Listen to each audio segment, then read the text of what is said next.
All right, this presentation is about Kurt Cobain and his struggle with major depression throughout his life.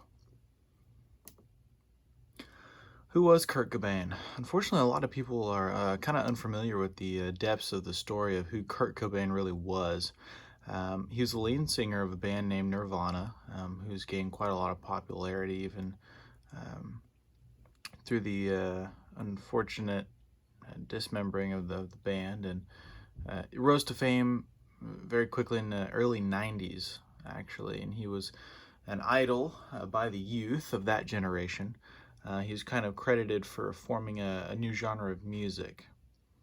Um, he was an idol to mostly the youth of that generation because of the rebellious stage and his tendencies to deviate from the norm. A large factor of his life and a large portion of his life was unfortunately succumbed to drug abuse and addiction, starting from a very early age all the way to the end of his life, actually taking his life. But he grew in popularity, and he battled mainly depression, also bipolar in his early life, and struggled with suicidal tendencies all up into his adulthood, eventually taking him on this path of suicide.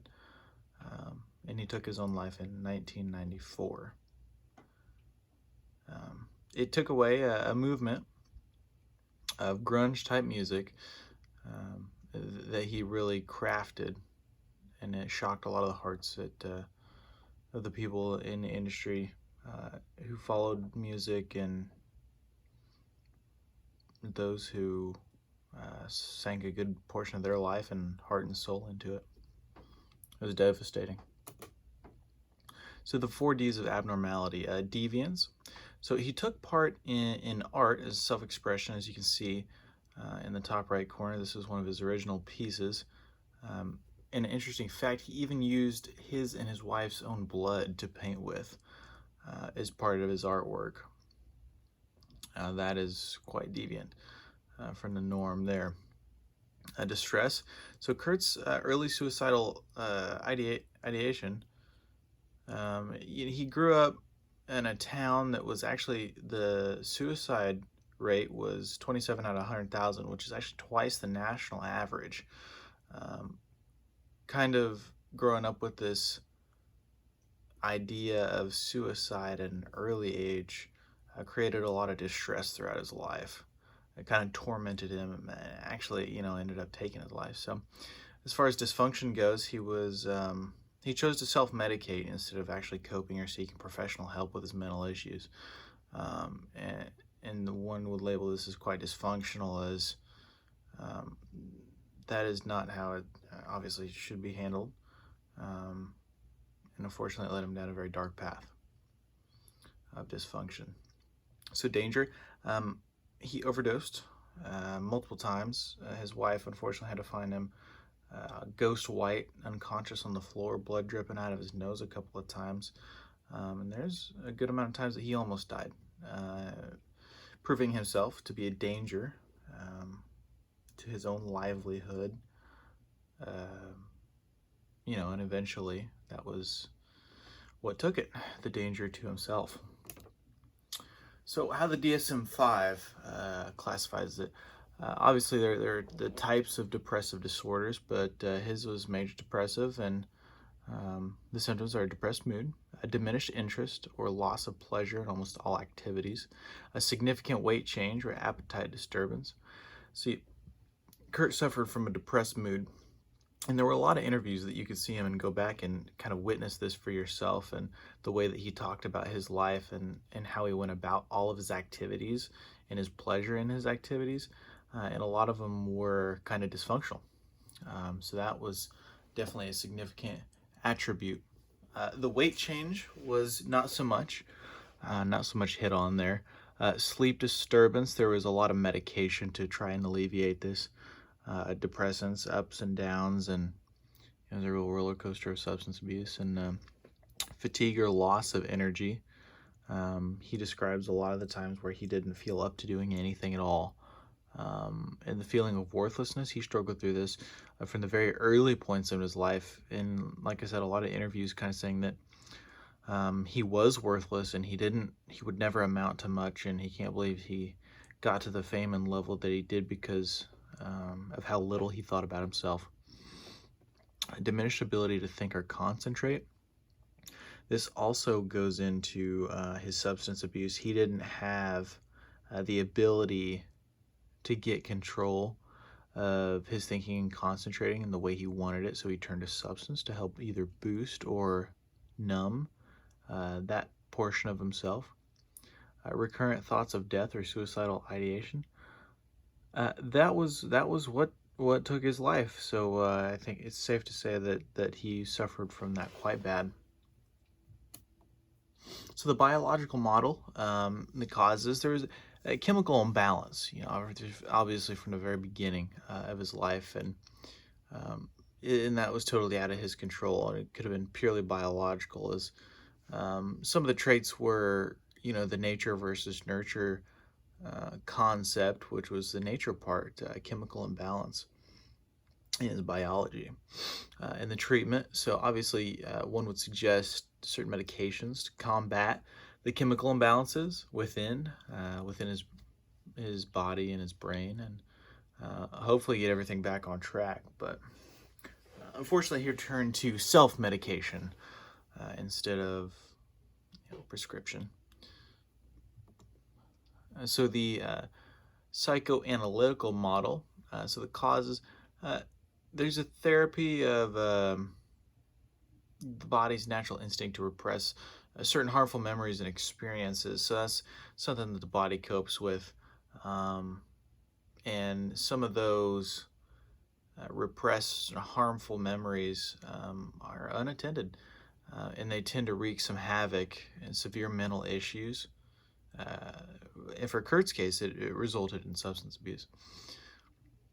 So the treatment, some talk therapy, would work to alleviate some of the repressed thoughts and feelings, kind of bring them out, bring them to light, so that they can be dealt with and coped with. Behavioral model. So his behavioral imitation from his parents and his dysfunctional processes that he picked up from his parents kind of went through a modeling and from not only his parents but actually his peers in the industry. There's a lot of talk, and you can see a lot of famous individuals, whether it be acting or musicians or take your pick, actually turn to a lot of substance abuse, and this is a highly saturated within the industry, and the kind of that modeling and that learned behavior from being surrounded by that really reinforced his turning into drugs to escape from the suffering and the torment that he went through in his head. And so treatment-wise, a therapist would talk and work on modeling a good or desired behavior that were beneficial to him and his well-being, watching someone behave in that way, and that would kind of course correct his mental processes there. So the cognitive model, thinking through the fact, the actions and the thoughts and the feelings are all linked together. You can see this little chart, little diagram picture thing here. So thoughts, feelings, and behaviors, it's all kind of a circular balance there. And the way he carried himself and his thoughts about himself were what brought him down. So if we start a behavior, or thoughts even, so his thoughts were down, and so his feelings reflected that, and his behavior then reflected that. And if his behavior was down, then his thoughts were down. It's a full circle. And it just down spiraled him. So the way he carried himself and thought about himself brought him down even more. And he always suffered with the self-image issues, believing that he wasn't worth much. And that goes whatever step in the circle that's in, it throws it on in there, and then it keeps coming back and around and around and around. And so some treatment would experience some talk therapy and reinforce a positive self-image concept. So starting with his thoughts, it would be some positive boosting self-image type, and that would lead into feelings and behaviors and keep on spiraling from there. positively.